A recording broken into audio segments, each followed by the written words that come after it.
justamente eso nos da pie para adentrarnos en el título segundo, delitos contra el honor.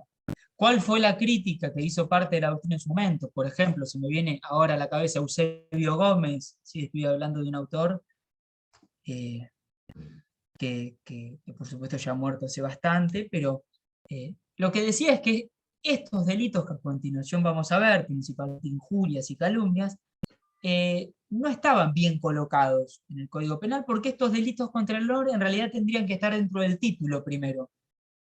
Delitos contra personas, porque el honor afecta a la persona. Claro, si bien tiene razón, eh, si nosotros le damos la razón que la tiene, todos prácticamente los delitos tenemos que mandarlo al título primero. Y prácticamente nos quedaría un código con un solo título, el título primero. Porque cuando analicemos los títulos contra la integridad sexual, también vamos a tener que mandarlo al título primero, y los delitos contra la libertad y contra el patrimonio, etc. ¿Sí? Entonces, claro, vaciamos todo el código penal y hacemos un código penal que tenga un solo título grande que incluya todo. Bueno, es una cuestión que no merece mayor explicación, se los cuento más que nada a modo anecdótico, ¿sí? No tiene implicancias prácticas. Delitos contra la honor. Bueno, lo primero que podrán inferir, ¿sí? Y esto ya se los he dicho, yo creo que en una de las primeras clases, es que en virtud a esta rúbrica, el bien jurídicamente afectado es el honor. Si delitos, decimos delitos contra el honor, no hace falta ser muy inteligente para advertir que lo que se está afectando ante la comisión de estos delitos es el honor de las personas. De igual forma, o viéndolo desde la contracara de la moneda, del otro lado de la moneda, hablar de delitos contra el honor es hablar de delitos que afectan el honor, y en consecuencia, el legislador lo que pretende es salvaguardar el honor. Si están las dos caras de la moneda. El legislador salvaguarda el honor y con la comisión del delito se afecta el honor. ¿Sí? Ahora bien, ¿qué es el honor? Yo aquí les puse, a modo ejemplificativo, tres definiciones, sin perjuicio de que no son absolutamente concordantes, todas van a tener un puntito en común, ¿sí? Incluso ahora nosotros vamos a, en cierto punto, dar nuestra propia definición de honor, ¿sí? ¿Qué decía Soler, por ejemplo? La valoración integral de la personalidad en sus relaciones ético-sociales. Eso sería el honor. ¿Qué decía Antolizaev? Es el conjunto de condiciones de las que depende el valor de una persona en sociedad. Concretamente, las condiciones éticas, honestidad, lealtad, intelectuales, inteligencia, atención, estudios, profesión, físicas, salud, presencia, y toda otra que contribuya a formar el valor de una persona. ¿Sí? El honor incluye todo eso, todas esas facetas o visiones, llámenlas como quieran. ¿Qué dice Padre, más modernamente hablando? Es el valor que tiene una persona de sí misma y también en relación con la sociedad en donde vive, derecho a la reputación. En consecuencia, y a modo, si se quiere, de resumen, ¿sí? O de conclusión o síntesis, como quieran decirle. Hablar del honor es hablar de la valoración que uno tiene de sí mismo, pero también de la valoración que la sociedad haga de uno. Esto justamente lo que nos permite es analizar el honor desde dos puntos de vista o desde dos perspectivas distintas. Primer punto, el honor en sentido subjetivo, y en segundo lugar, el honor en sentido objetivo.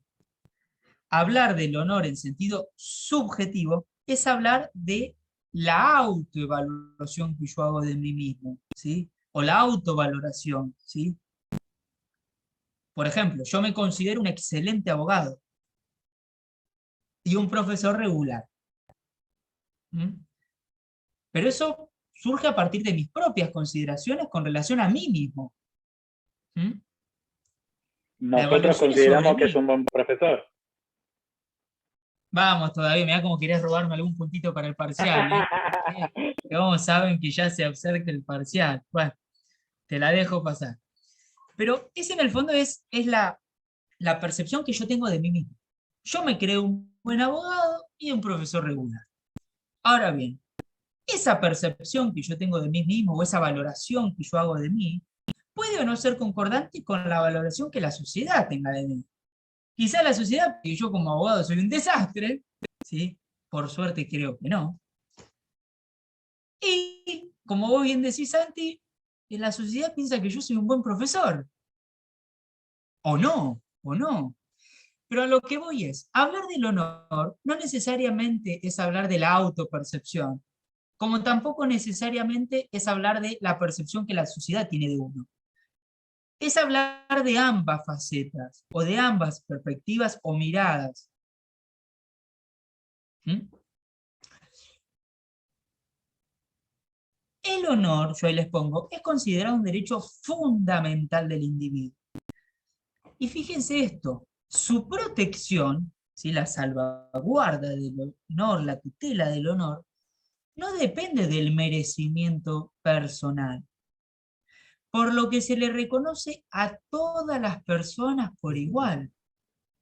En otras palabras, el derecho penal tutela un honor aparente a veces. ¿Qué quiero decir con esto? Marcia, tenés el micrófono no habilitado. Ahí te muteo. ¿Qué quiero decir con esto? Y esto es muy habitual verlo a veces en televisión. Por ejemplo, hay algunas personas, si no quiero poner el nombre de nadie, ¿no? Eh, pero que la verdad que no son personas que uno socialmente hablando pueda considerar que tienen honor. ¿Sí? Por ejemplo, un rufián, un maleante, un asesino serial. Y bueno, a ojos de la sociedad no estábamos hablando de una persona que tendría honor. Bueno, no importa. Independientemente de cómo se haya comportado esta persona a lo largo de su vida, independientemente de la estima o de la valoración que la sociedad haga con relación a esta persona en sí misma, el derecho, y más concretamente el derecho penal, salvaguarda su honor. Por más que realmente hablando se podría discutir si tiene o no honor. ¿Mm? Yo aquí les pongo, y esto también es un poco a modo anecdótico, pero tiene ciertas implicancias práctico-profesionales. El honor a lo largo de la historia. ¿Qué quiero decir con esto? Y esto por supuesto es una apreciación absolutamente personal, pero que se encuentra estructurada a partir de ciertas constancias o evidencias que la propia historia ha dejado entrever a lo largo de, o mediante el transcurso del tiempo. ¿Qué quiero decir con esto? Que históricamente el honor, y cuando digo históricamente me estoy refiriendo concretamente a la antigüedad, o más concretamente a la Edad Media, ¿sí? Cuando estaban los caballeros, la nobleza, esto que lo otro. El honor era un bien jurídico prácticamente preponderante y que se encontraba en la cima de los bienes jurídicos. Incluso por cuestiones de honor, se originaban batallas, se originaban guerras, y la guerra de Troya. Básicamente surge por una cuestión de honor, de un individuo que logra enamorar a la mujer del rey del bando contrario, o del pueblo contrario. Pero básicamente todo se sustenta en una cuestión de honor. Cuando se daban estas batallas entre caballeros, se daban en gran medida por cuestiones de honor. En cierto punto, el honor era un bien jurídicamente hablando, o social, mejor dicho, socialmente hablando, que se encontraba por encima de la vida. Una persona sin honor, en la Edad Media, era considerada prácticamente como una persona sin vida. Afectar el honor de una persona o de una familia era afectar la vida de la persona en sí misma. Con el correr del tiempo esto ha sido un poco dejado de lado. Y prueba de ello es nuestro Código Penal. Nuestro Código Penal, como yo ya les he dicho en varias oportunidades, data del año 1921. Yo recientemente he hecho una publicación donde hago una especie de recuento en una página que se llama Palabras del Derecho, de estos 100 años de historia del Código Penal. 100 años porque entra en vigencia en el año 1922. Justo ahora se cumplieron los 100 años de vigencia. Pero el Código es del 21. Y un poco dentro de las particularidades que he advertido y que pretendo poner en evidencia con este artículo es cómo ha ido variando la cuestión del honor. Históricamente, los delitos contra el honor, que todavía no los hemos visto, ¿sí? Pero ya se los adelanto, injuria o calumnia, tenían una pena no de multa como la que tienen ahora, sino una pena privativa de la libertad. como podría ser el homicidio, las lesiones, pena privativa de la libertad. El correr del tiempo hizo que esa pena privativa de la libertad mutara o se transformara en una pena de multa. En consecuencia, esto que pone en evidencia, que el comportamiento ya no es considerado tan grave. Obvio. Pero además han ido consagrándose muchas excepciones que permiten considerar que lo que actualmente o que lo que históricamente era un delito, por ejemplo, de injurias o de calumnia, al día de hoy ya no lo sea. Por ejemplo, al día de hoy, antes, mejor dicho, en 1921, cualquier afectación al honor de una persona permitía la perfección del delito. Al día de hoy, se requiere, por ejemplo, que la manifestación de uno sea asertiva, ¿sí? No en potencial, o que no se trate de cuestiones de interés público. Entonces, todas estas modificaciones que se han dado a lo largo del tiempo, que ya las iremos analizando más en profundidad, han dejado en evidencia que quizás al día de hoy el honor no se encuentra tan protegido y no tiene la estima social que tenía anteriormente. Incluso han existido proyectos de reforma que pretenden sacar a los delitos contra el honor del Código Penal, considerándolo ya una cuestión no penal, sino quizás civil, ¿sí? Ahora bien, dicho todo esto, que es una mera introducción, vamos a comenzar a analizar estos delitos. Primero y principal, delitos contra el honor van del artículo 109 al 117. Las dos figuras típicas principales son las calumnias y las injurias. Esos son los dos grandes delitos que se corresponden con los delitos contra el honor. Después tenemos otros delitos, pero ya serán como más chiquititos, sería, ¿no? Los delitos principales son esos, ¿sí? Incluso gran parte de todo este articulado que vamos a ver dentro de este título son cuestiones que hacen referencia a estos dos delitos, es decir, no son delitos autónomos, sino artículos que sirven de accesorio para la interpretación del delito de calumnias y de injurias. Ya me van a entender qué quiero decir. Vamos a leer el delito de calumnia, artículo 109. Aquí está la transcripción del texto legal. La calumnia o falsa, yo me hice este mate y no me lo tomé. Parece que está aquí reposando hace como 2 horas. Bueno, la calumnia o falsa imputación a una persona física determinada en la comisión de un delito concreto y circunstanciado que dé lugar a la acción pública, será reprimido con una multa de 3.000 pesos a 30.000 pesos. En ningún caso configurarán delitos de calumnia las expresiones referidas a asuntos de interés públicos o las que no sean asertivas. Y esto es nuevo, entre comillas, porque ya tiene sus añitos. Pero esto históricamente no existía, esta parte que ahora le subrayo ahí en gris. Entonces, la calumnia básicamente consiste en esto. En una falsa imputación que yo realizo contra una persona determinada con relación a la comisión de un delito concreto y circunstanciado que dé lugar a la acción pública. Vamos a poner un ejemplo, que lo tenemos ahí a Marcelo. Yo en este mismo momento les digo a todos ustedes que ayer, alrededor de las 10 de la tarde, de la noche, vi como Marcelo ingresaba al kiosco de calle 4 y 55 y con un arma, la verdad que robaba al comerciante y se llevaba unos 10.000 pesos. Esto es mentira. Esto que estoy diciendo es falso. ¿Sí? En consecuencia, ¿qué estoy haciendo? Estoy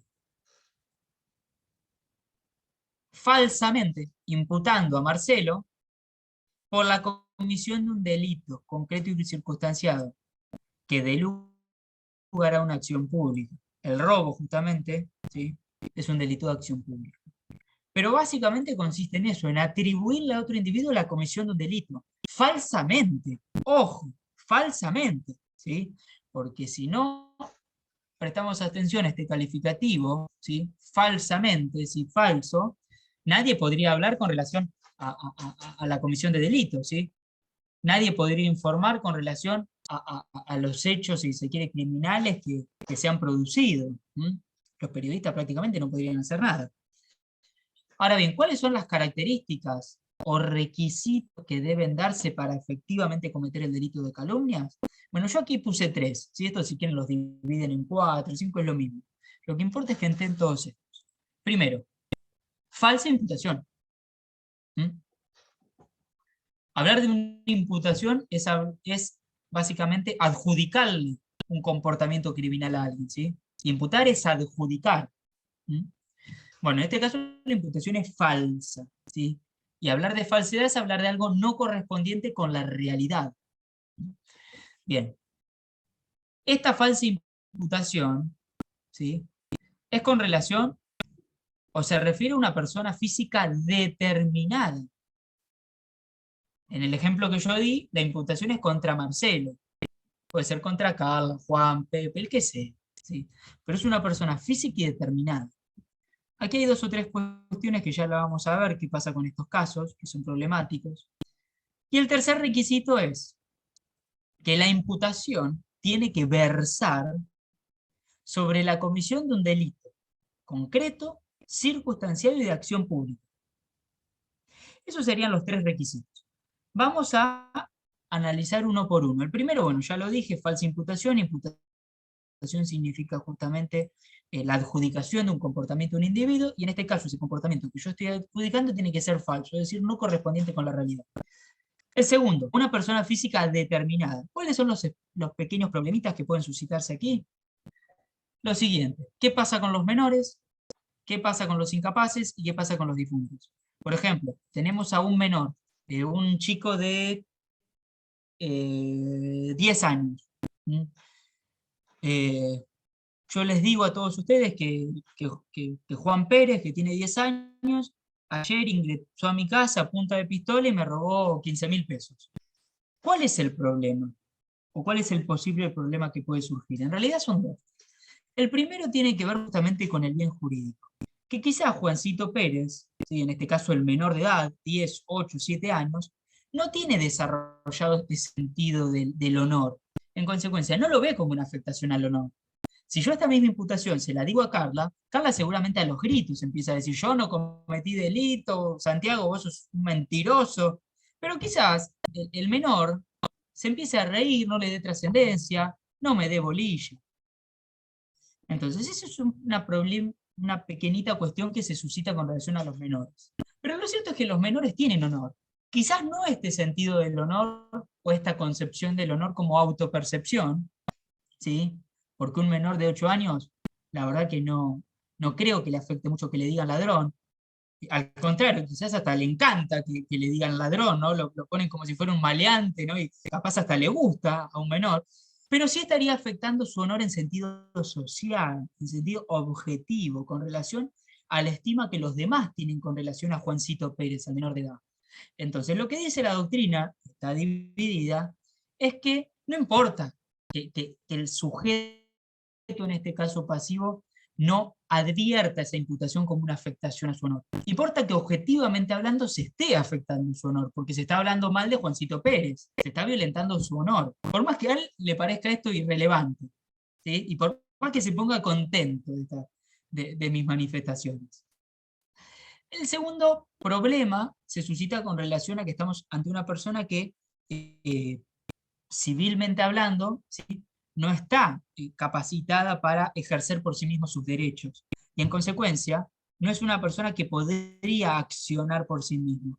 Esto se suple muy fácilmente, pues quien lo representa sería su madre, tutor, curador, dependiendo del caso concreto, ¿sí? Así que ahí no nos quedamos, pero es una cuestión más procesal. Pasa lo mismo con los incapaces. Capaz hablar de un incapaz, dependiendo de la incapacidad de uno, ¿no? Pero por supuesto, pero por ejemplo, supongamos un oligofrénico, una persona que no tiene desarrollada debidamente sus capacidades intelectuales, cognitivas, ¿sí? No soy especialista como para entrarme en el caso, pero bueno. Quizás tampoco ve una afectación a su honor. Quizás ni siquiera comprende el agravio que yo estoy emitiendo con relación a su persona. Es un caso similar al del menor. Nada más que no hablamos de una se quiere, incapacidad por la edad, sino una incapacidad en otro sentido, ¿sí? Al día de hoy hablar de incapacidades quizás tanto no gusta o se esté utilizando otra terminología, pero bueno, lo que importa es que ustedes comprenden debidamente. Y finalmente, ¿qué pasa con los difuntos? ¿Yo puedo afectar el honor de una persona que ya ha muerto? Y esa también es una complicación. Existen dos grandes criterios de pensamiento, o tres. Aquellos que dicen que sí, se puede afectar el honor de una persona que ya ha muerto. El problema es que si ya ha muerto, ya no tiene en sí mismo el honor, o sea, ya ha perdido todos esos atributos correspondientes con la personalidad y demás. Otros dicen que sí, que se los puede afectar. Y después está la postura, si se quiere, que resuelve la situación a partir de lo que dice el Código Penal, que tiene que ver con lo que dice el artículo 73. Yo aquí se lo subrayo, luego lo vamos a leer todo, pero dice, la acción por calumnias e injuria podrá ser ejercida solo por el ofendido y después de su muerte por el cónyuge, hijos, nietos o padres sobrevivientes. Parte de la doctrina lo que dice es que solamente se puede cometer un delito contra el honor cuando la persona está con vida. Si ha muerto, ya el delito no se comete. Está bien, uno después será responsable quizás civilmente, eso vaya uno a saber, si yo ahí yo no soy especialista. Pero penalmente hablando, si la persona está muerta, no hay vuelta que darle, ¿sí? Son cuestiones que están medio en un borderline, como que no están muy claras a nivel doctrinal, ¿sí? Van a encontrar, depende del libro que lean, diversos criterios de pensamiento con relación a qué pasa con el difunto, la persona que ha muerto, ¿sí? Yo se los digo para que sepan que no es tan claro todo. Y después, el tercer requisito, ¿sí? Tiene que ver con esto, con que lo que nosotros estamos imputando o adjudicando a esta otra persona, cuyo honor estamos afectando, es la comisión de un delito concreto, circunstanciado y de acción pública. Es decir, ahí nos detenemos por cuatro. Es decir, primero, delito que sea concreto, que sea circunstancial y de acción pública. Vamos por partes. La imputación tiene que versar sobre un delito. ¿Y esto qué quiere decir? Que no hablamos de una contravención. Si yo digo, por ejemplo, en el día de ayer a las 2 de la tarde la vi a Carla como pasó un semáforo en rojo. Y yo capaz estoy afectando el honor porque Carla la verdad que no me gusta, que la tilde como una persona que no respeta las señales de tránsito y que incumple con la normativa aplicable. Pero a fin de cuentas no cometió un delito, según lo que yo estoy diciendo. Entonces no la estoy calumniando. Vamos a ver igual qué pasa con ese ejemplo después, ¿eh? Porque hay una figura residual. Pero calumnias no cometen. ¿Por qué? Porque la imputación contra Carla no se circunscribe a un delito. Tiene que ver con una contravención.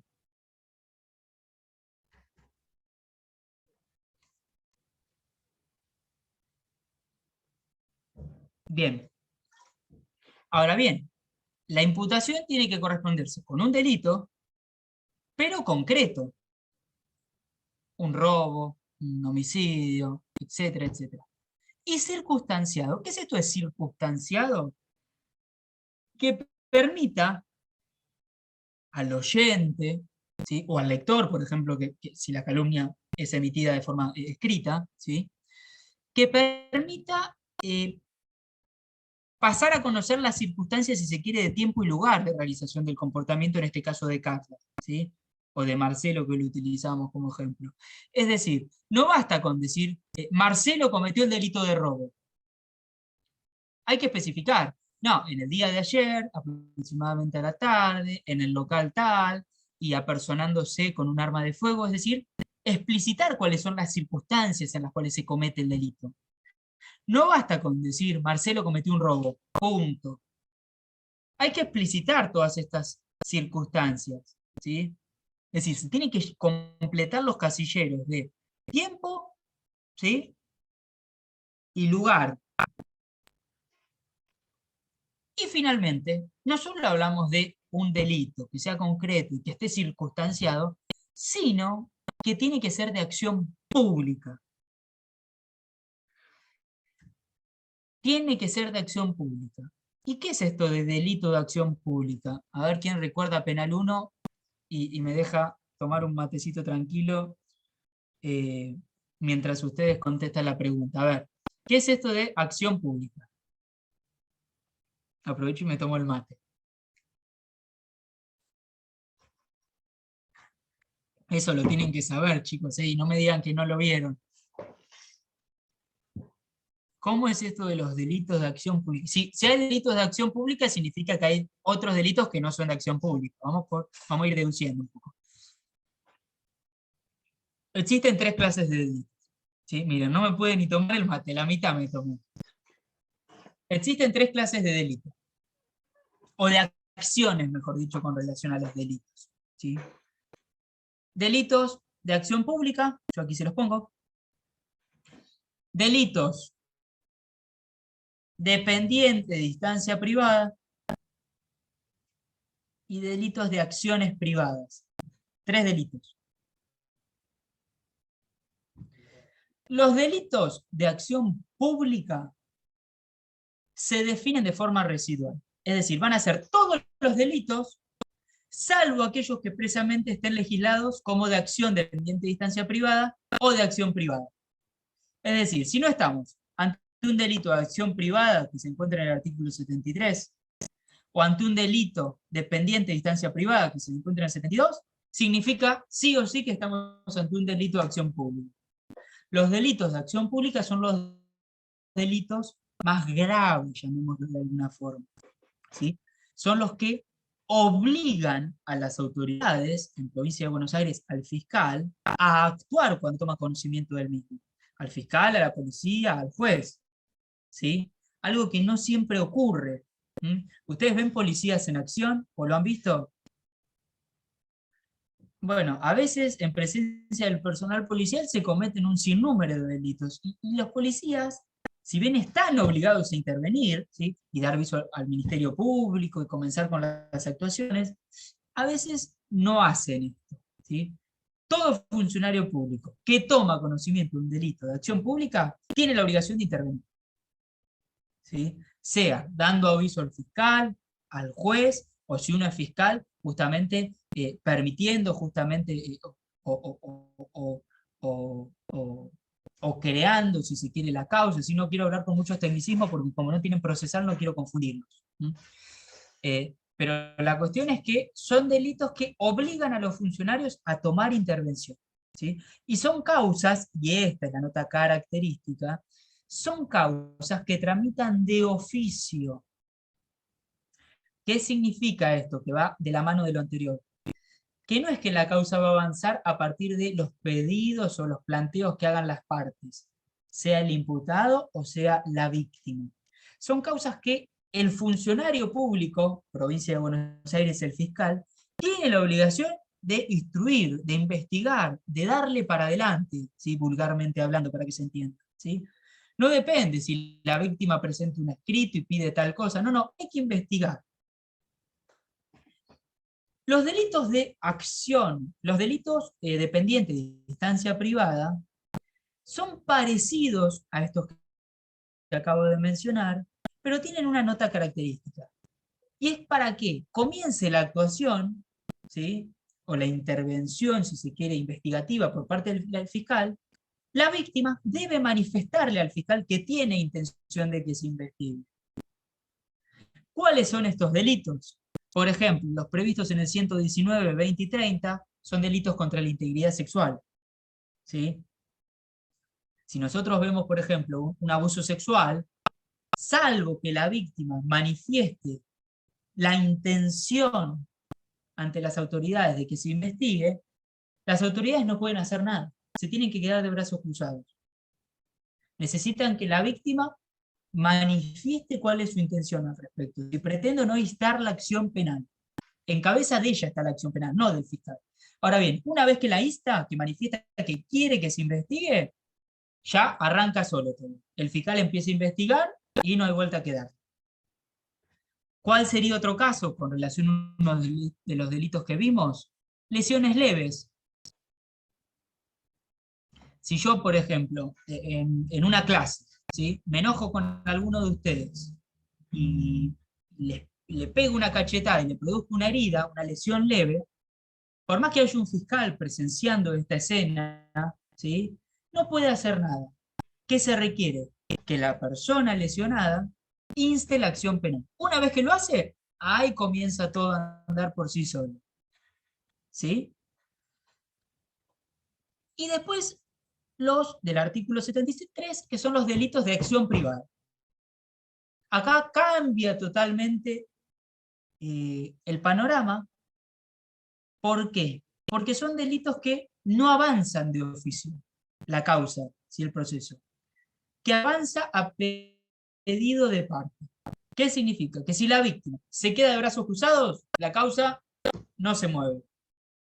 Es como una especie de proceso civil. Si ya lo van a ver luego, el proceso penal se caracteriza por no depender para avanzar de la víctima ni de las partes, el proceso civil sí. Si las partes no presentan escritos, el proceso queda ahí estancado, no se mueve, ¿sí? En un casillerito, algún día se va a paralizar y si está mucho tiempo paralizado se archiva y después hasta se destruye.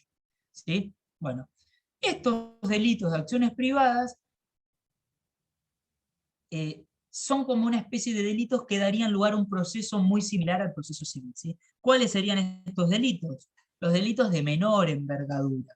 Por ejemplo, calumnias e injurias, es decir, el delito que estamos viendo ahora nosotros. Violación de secretos, concurrencia desleal, incumplimiento de los deberes de asistencia familiar, bla, bla, bla. Entonces, ¿por qué les hice toda esta explicación con relación a cuáles son las acciones correspondientes con los distintos delitos, acciones o delitos de acción pública, de dependiente de instancia privadas y delitos de acción privada? Porque la calumnia, falsa imputación a una persona con relación a la comisión de un delito, no se corresponde con cualquier delito, sino con un delito de acción pública.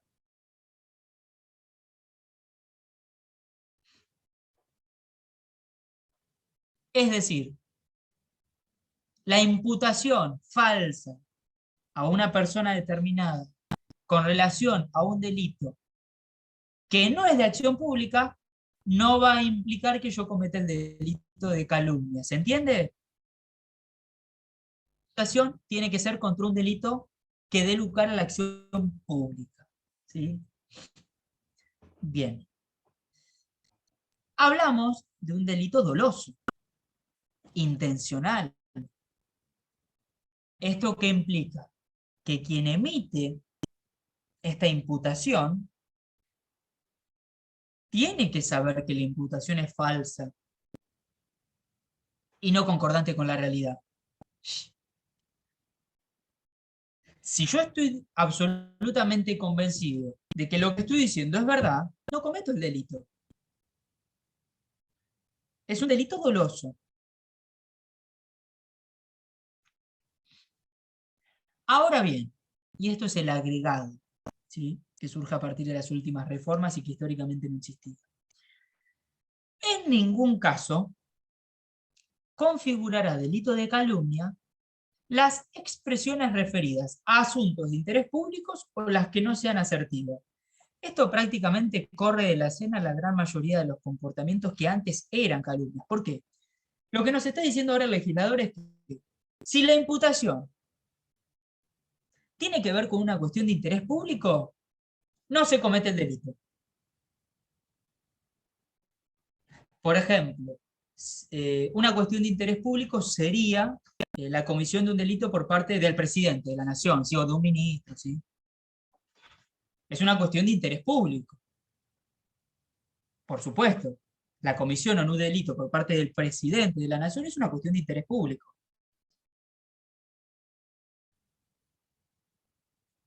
Si yo falsamente le imputo la comisión de un delito al presidente, como es una cuestión de interés público, yo no cometo el delito de calumnias. Y acá hago esta aclaración. No se confundan interés público de interés del público. ¿Qué quiero decir? Hablar de interés público, como dije, generalmente se emparenta con cuestiones, llamémoslo, políticas, ¿sí? O que nos afectan a todos. Pero también hay cuestiones de interés del público. Por ejemplo, los programas de Chimentos de Rival sí son de interés para el público, sí para los televidentes, pero no son cuestiones de interés público. ¿Sí? No sé si se dan cuenta la distinción, ¿no? Es importante que sea interés del público, ¿sí? Lo que pasa, por ejemplo, en Showmatch, en Bailando por un Sueño, por supuesto que al público que está viendo ese programa le interesa, pero eso no hace que el programa en sí mismo y todo lo que se diga en el programa sea una cuestión de interés público. Una cuestión es el interés público y otra cosa es el interés del público, que no tiene nada que ver, ¿sí? Con el interés del televidente o del oyente o del lector. ¿Sí? La revista de Chimento es una cuestión que le interesa al público el que la lee, por supuesto, pero no es una cuestión de interés público. ¿Mm? Eh, Nuevamente, la vida privada y que nada nos afecta a nosotros con relación al presidente, sus amoríos, sus cuestiones sentimentales, pueden ser interés de nosotros, ¿sí? Los más chumas tendrán más interés, los menos chumas tendrán menos interés, pero eso no torna esas cuestiones de amoríos sentimentales o lo que sea, cuestiones de interés público, ¿sí? Sería de interés público si está afectado ya nuestro patrimonio con el comportamiento de esta persona que desarrolla una función pública. Bueno, tampoco constituirá el delito de calumnias cuando las manifestaciones no sean asertivas. ¿Qué es esto de manifestaciones no asertivas? Manifestaciones realizadas en forma potencial. Ejemplo, una cosa es decir, Marcelo cometió el delito de robo ayer a la tarde ingresando al local, tal, bla, bla, bla, bla. Y otra cosa es, Marcelo habría cometido. Una cosa es cometió, algo asertivo, sin lugar para la duda, y otra cosa es habría cometido, o presuntamente habría cometido. Fíjense que generalmente los periodistas cuando hablan, para evitar cualquier tipo de responsabilidad, ¿qué hacen? Utilizan términos potenciales. A veces no, se olvidan porque a veces se dejan llevar y después quizás tienen un dolorcito de cabeza. Pero fíjense que con solo hablar en potencial, ya uno está exento de responsabilidad penal, no comete el delito, diga lo que diga. Yo en lo personal no estoy tan de acuerdo con ello, pero bueno, ¿sí? Eh, la realidad es esa. Si la cuestión es de interés público, no hay delito, y si la cuestión no fue planteada, si la imputación de forma asertiva, tampoco hay delito. Lo cual nos pone en evidencia que para cometer el delito de calumnia se tienen que cumplir varios requisitos. Es habitual que a veces al estudio venga una persona enfurecida porque alguien públicamente ha dicho algo con relación a él, y cuando uno analiza el caso advierte que lamentablemente la situación se encasilla dentro de estas excepciones. O la manifestación fue en potencial, no de forma asertiva, o es una cuestión de interés público. Entonces uno debe decirle, bueno, no hay calumnia, la verdad. Pero me mancharon mi honor, yo no hice tal cosa. Sí, pero no hay delito. Una cuestión importante tiene que ver con cuándo se comete el delito. Es decir, a partir de cuándo se comete el delito. Bueno, la doctrina, pese a que siempre la doctrina está dividida, es imposible que haya unanimidad, ¿no? Considera que el delito se comete o cuando la imputación pasa a ser conocida por el ofendido o por terceros. Por el ofendido, en el fondo lo que hace es afectar su propia estima, y por terceros la reputación, el honor en sentido objetivo, ¿sí? A partir de la mirada social, está manchando el honor de esta persona. Y esto es importante porque si yo en este momento escribo una carta, ¿sí? Calumniando a Marcelo, y la guardo en un cajón, mientras nadie lea la carta y yo la mantenga en el cajón, no pasa nada. Ahora bien, si yo se la hago llegar a Marcelo, cometo el delito. O si se la hago llegar a alguno de ustedes, cometo el delito. ¿Mm? Entonces, el conocimiento de mis manifestaciones es lo que termina por perfeccionar o consumar el delito. ¿Sí? Y recuerden, hablar de consumación y tentativa no solamente es importante para saber cuál es la pena aplicable. Un delito consumado o perfeccionado va a tener una pena correspondiente con la explicitada aquí en el artículo, y el tentado va a tener una disminución de 2/3 a la mitad. Bueno, pero también es importante, no solamente por la pena, sino también para computar la prescripción. ¿A partir de cuándo empezamos a contar? A partir de que el delito se perfeccionó o se frustró, quedó en grado de tentativa. Pero también para la obtención de beneficios procesales, que ya lo van a ver. A veces la pena que le cabe al delito, y reitero, no es la misma del delito perfeccionado, consumado, del delito en grado de tentativa, va a permitir, por ejemplo, lograr una excarcelación, lograr que me conceda una suspensión de juicio a pena, a prueba, lograr una condena de ejecución condicional, etcétera, etcétera, etcétera. ¿Mm? Entonces siempre es importante ver la consumación o tentativa. ¿Cuándo es que se produce concretamente? ¿En qué momento específico? Es importante también hablar de la diferencia entre el delito de calumnias, el delito que estamos viendo ahora, y el delito de la falsa denuncia. ¿Por qué digo esto? Porque a veces uno se confunde, ¿sí? En la práctica uno se suele confundir.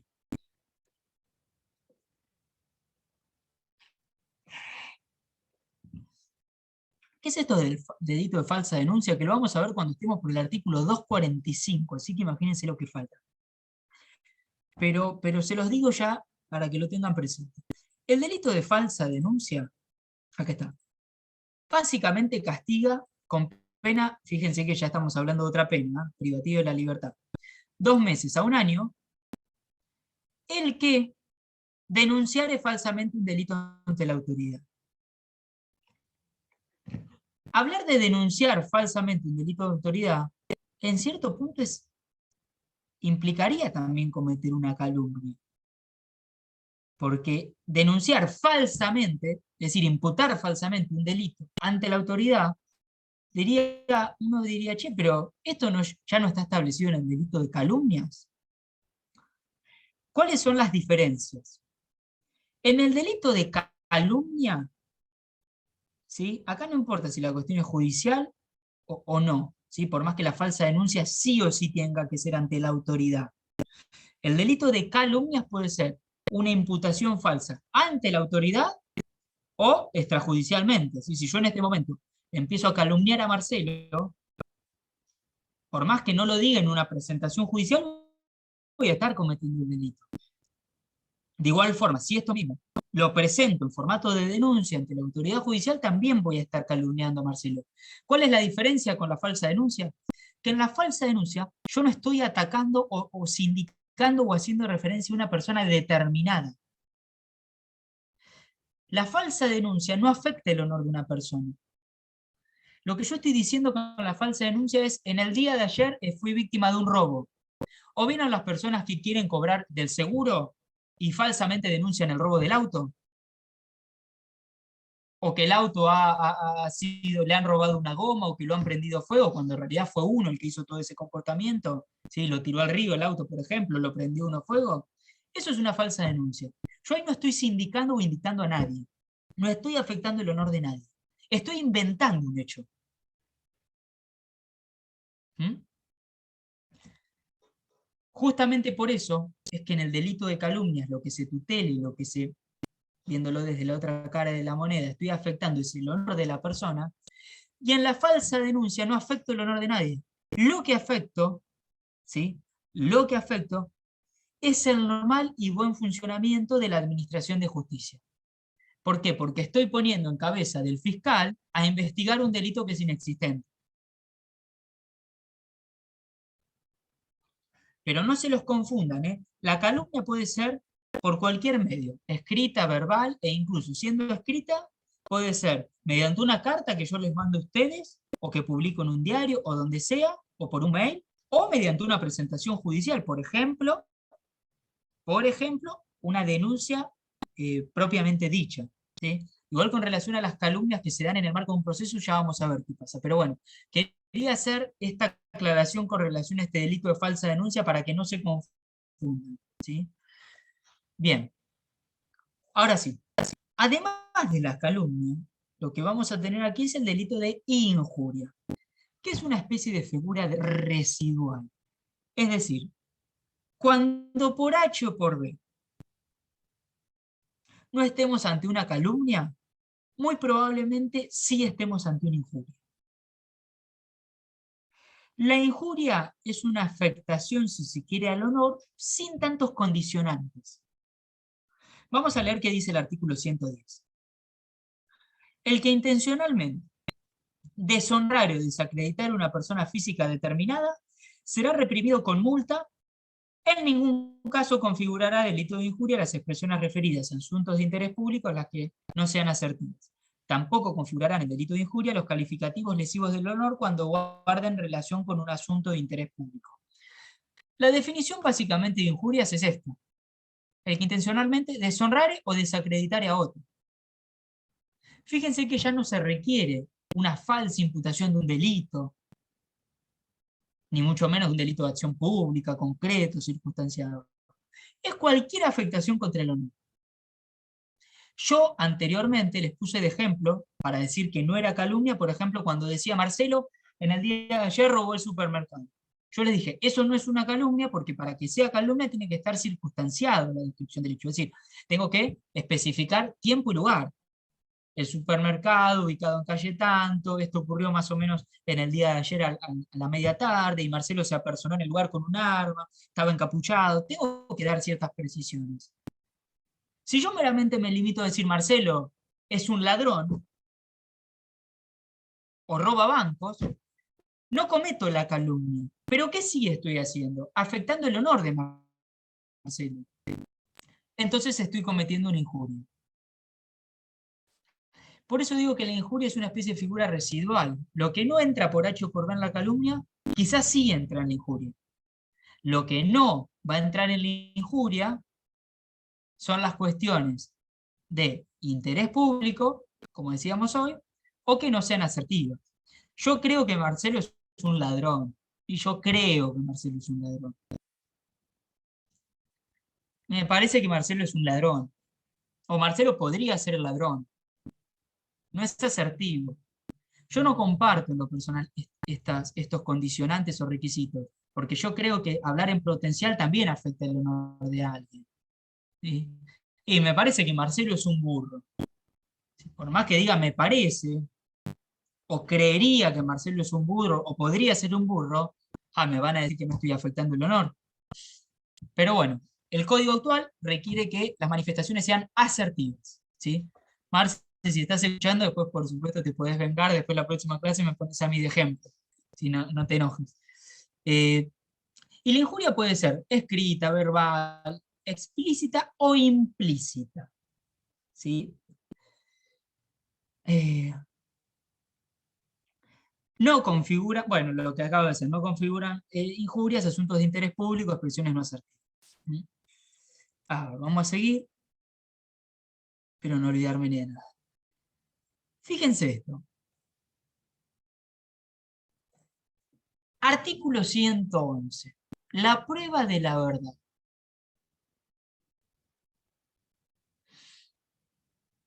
El acusado de injurias, en los casos en los que las expresiones de ningún modo estén vinculadas con asuntos de interés público, eso está de más porque ya dijimos que eso no son injurias, pero el acusado de injurias no podrá probar la verdad de la imputación salvo en los casos siguientes. Lo leo todo y después explico. 1. Si el hecho atribuido a la persona ofendida hubiera dado lugar a un proceso penal, si el querellante pidiera la prueba de la imputación dirigida contra él. En estos casos, si se probare la verdad de las imputaciones, el acusado quedará exento de pena. ¿Qué quiero decir con esto? Que como decíamos anteriormente, basta con afectar el honor de una persona para cometer el delito. Pero,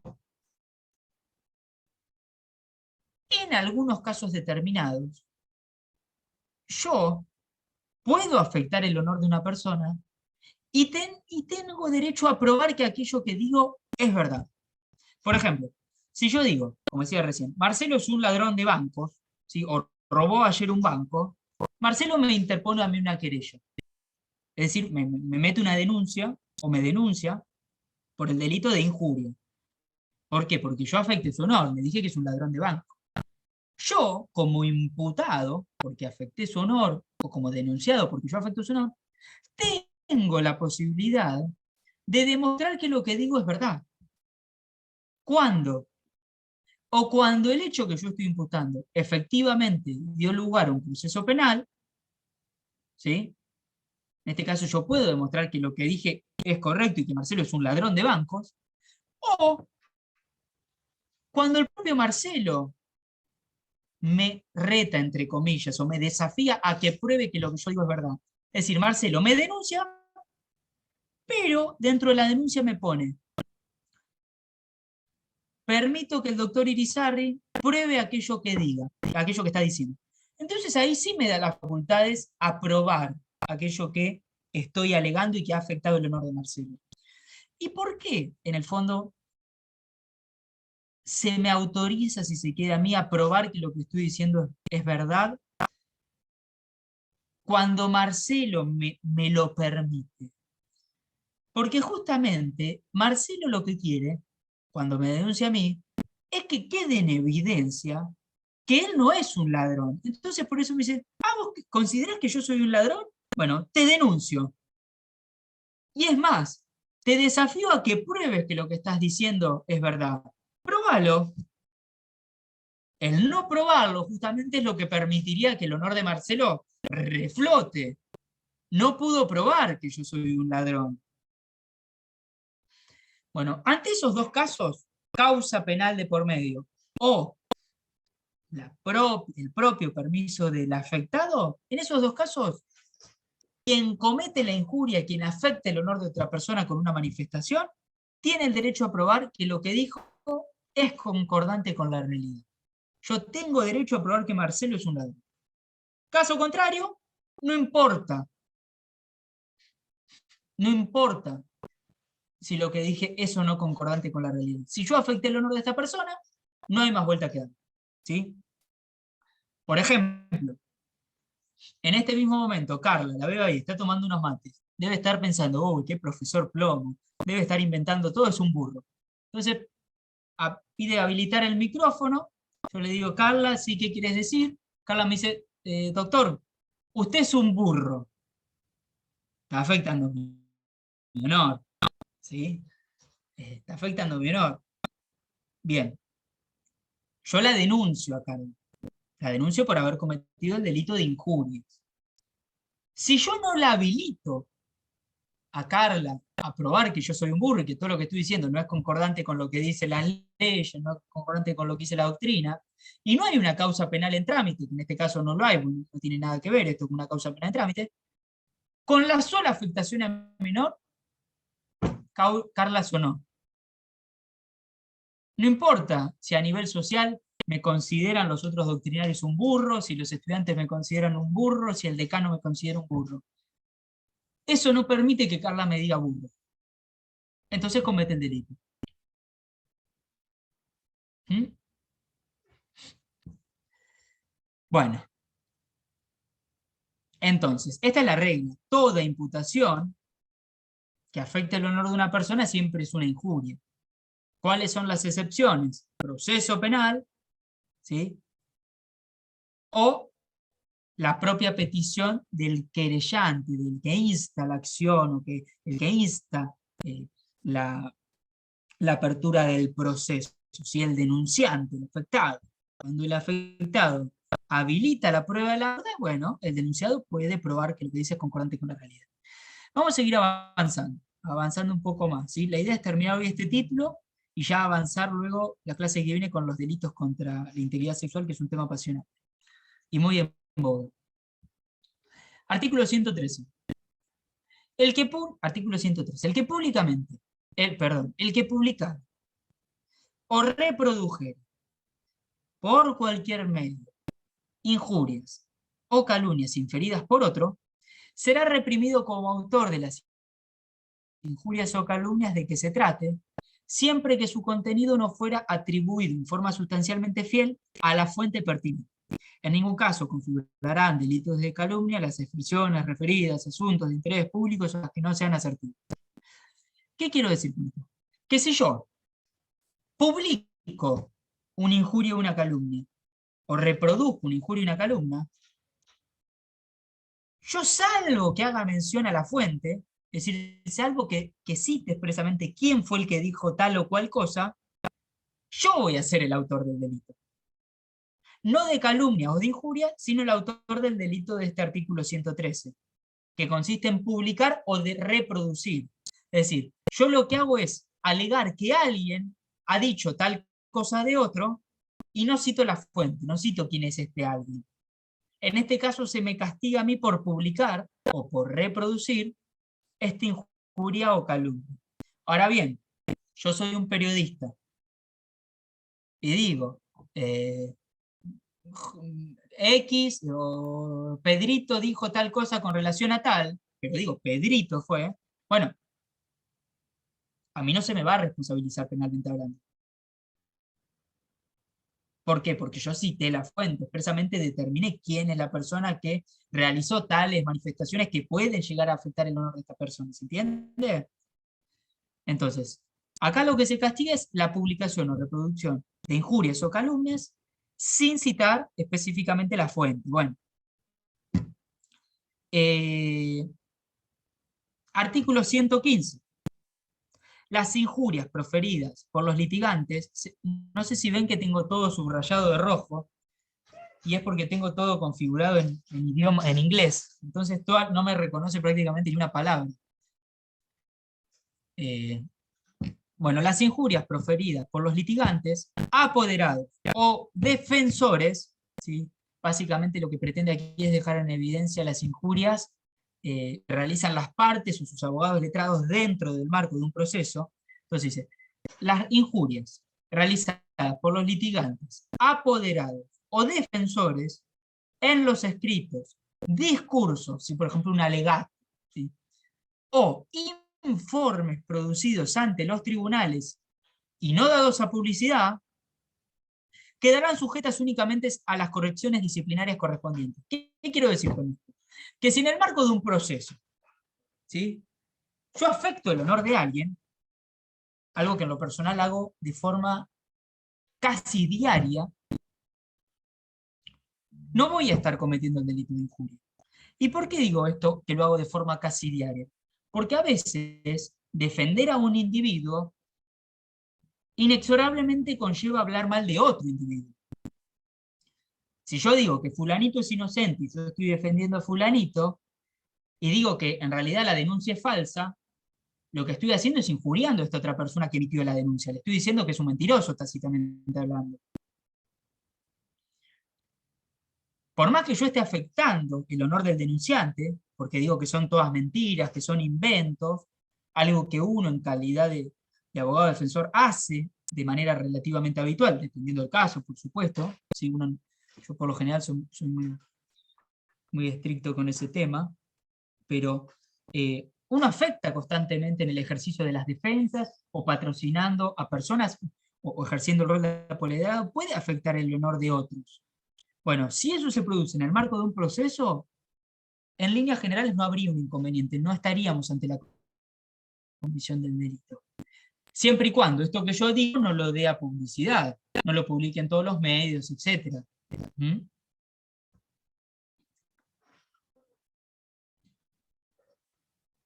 Bien. Artículo 116.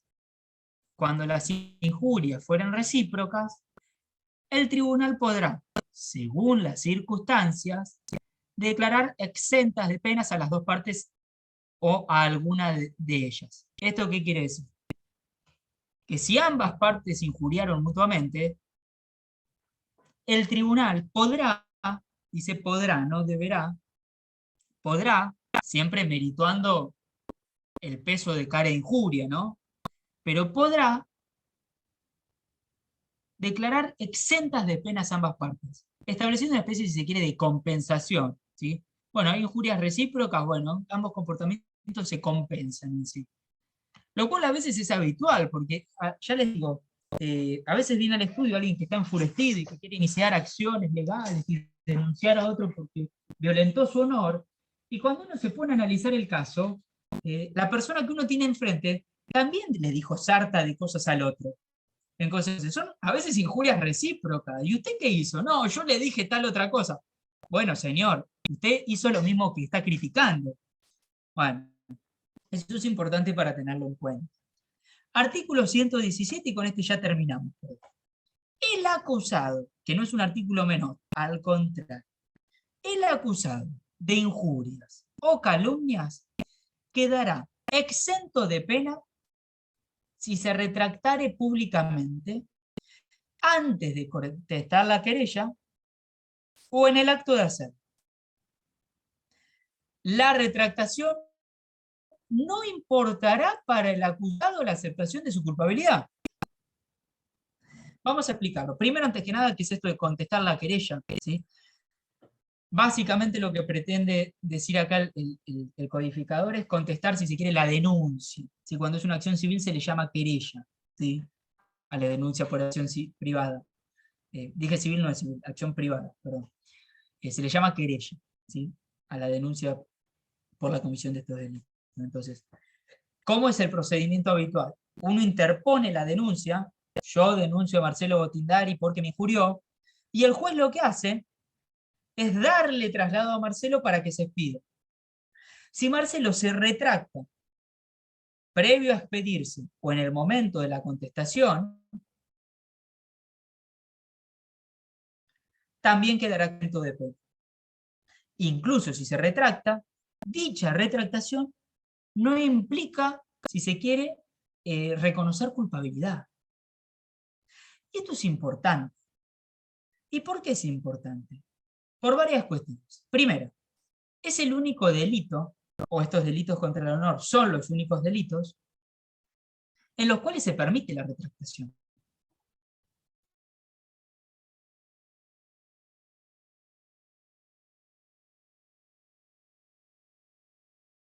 Se lo pone preso y se retracta. Bueno, nadie le va a dar bolilla, señor. Usted produjo un homicidio. No importa si se retracta, lo hecho está. Bueno, supongamos a alguien que realiza una violación, un abuso sexual con acceso carnal. No, señor juez, estoy arrepentido, me retracto. Bueno, señor, ya está, lo hecho está, no importa, si no, no podemos volver a hecho atrás. El daño ya está hecho. Un secuestro. No, la verdad me arrepiento, no sé cómo pude secuestrar a este hombre, no sé cómo pude fajarlo, golpearlo. No importa, señor, lo hecho está. En los delitos contra el honor, la retractación simple. Es el único delito, o son los únicos delitos donde la retractación influye. Señor juez, me arrepiento de lo que dije. Ah, listo, bueno, ya está. No pasó nada entonces. Es una nota característica no menor. ¿Mm? ¿Y por qué digo que es una nota característica no menor? Amén de que es una nota distintiva con los demás delitos. Es una nota característica no menor porque a uno, y esto ya es un consejo profesional, le va a servir el día de mañana para ver qué intervención toma en calidad de abogado si cuando lo vienen a consultar por una causa de este estilo. ¿Qué quiero decir con esto? Que uno tiene que ser precavido y advertir que no toda injuria puede llegar a buen puerto. Puede ser que se den todos los requisitos típicos y que no haya lugar a dudas con que este comportamiento es una injuria. Pero uno tiene que ser vivo y avisar. Ojo, porque estos delitos admiten la retractación. Y yo puedo tomar este caso, a usted le puedo cobrar mis honorarios y vamos a ir para adelante, esto que el otro. Pero ojo, porque si esta otra persona se retracta, y es algo muy sencillo de hacer, dicho sea de paso, es como que no haya pasado nada prácticamente. ¿Sí? Incluso la retractación no va a ser entendida como una aceptación de culpabilidad. Es decir, no es que al retractarse esta otra persona está reconociendo que usted tiene razón y en virtud de ello usted ya le puede iniciar una acción civil y sacarle millones de pesos. No, no. Yo he visto un sinfín de causas donde personas absolutamente valentonadas con que han sido víctimas de un delito presentan la denuncia y con un escritito de 3 líneas diciendo me retracto, estoy arrepentido de lo que he dicho, ya está, queda todo sin efecto prácticamente. Eso hay que tenerlo en cuenta. Como también hay que tenerlo en cuenta, y por supuesto aquí ya me estoy adentrando nuevamente en la cuestión abogadil o profesional, todas las excepciones de las cuales estamos hablando. Para que se cometan estos delitos no tienen que ser cuestiones de interés público, en gran parte de los casos donde a uno lo vienen a consultar por injurias, tienen que ver con cuestiones de interés público, y tienen que ser asertivas. Entonces tienen que darse un cúmulo de requisitos. Y aún dándose ese cúmulo de requisitos, existe la retractación. Entonces son delitos que al día de hoy no tienen tanta vigencia, ¿sí? O no tienen tanta incidencia práctica. Han quedado un poco delegados dentro de la práctica judicial, ¿sí? Y en lo personal, cuando me vienen a ver por estos delitos, y yo soy muy respetuoso por quien me viene a ver y les manifiesto todos estos inconvenientes que podemos llegar a tener el día de mañana en el proceso, ¿sí? Que pueden hacer que la causa termine en la nada. Pero bueno, muy a grandes rasgos, estos serían los delitos contra el honor, ¿sí? Más para decir no hay, por supuesto que nos podemos adentrar en muchas cuestiones más específicas, puntuales, pero honestamente no tiene tanta importancia, no tiene tanta importancia. No tiene tanta importancia. Es más, uno también, y esto también es una cuestión abogadil, pero ya aprovecho que están ustedes y que muchos van a ser abogados el día de mañana, en el sentido de que pretenden ejercer la profesión el día de mañana o van a pretender hacerlo, a veces uno tiene que ser muy cuidadoso con las denuncias por injuria. ¿Qué quiero decir con esto? Les pongo un caso que recientemente me ha ocurrido. Un individuo que había sido acusado, no judicialmente hablando, sino por redes sociales de haber cometido un delito contra la integridad sexual. ¿Sí? Un caso que no es de La Plata, de otro lugar, ¿sí? Así que no intenten vincularlo con nada que puedan llegar a conocer. Y esta persona me dice, me están afectando el honor. Todas estas mujeres, eran muchas mujeres, dicen que yo soy un abusador, no sé qué, eso es mentira. ¿Qué puedo hacer yo? Bueno, desde un punto de vista técnico, legal o riguroso, uno puede decirle a esta persona, bueno, vamos a meter una denuncia por injurias o por calumnias. Pero uno en calidad de abogado tiene que siempre sopesar si se quiere costos-beneficios o pros y contras de hacer esto. ¿Por qué? Porque meter una denuncia por delitos contra el honor es meter una denuncia que fácilmente tiene escapatoria para el denunciado. Se puede retractar, puede plantear que sus manifestaciones no son asertivas si no lo son, que es una cuestión de interés público, ¿sí? Porque hablar de un abusador, por ejemplo, en la sociedad es una cuestión de interés público, entonces, que tiene fácil escapatoria.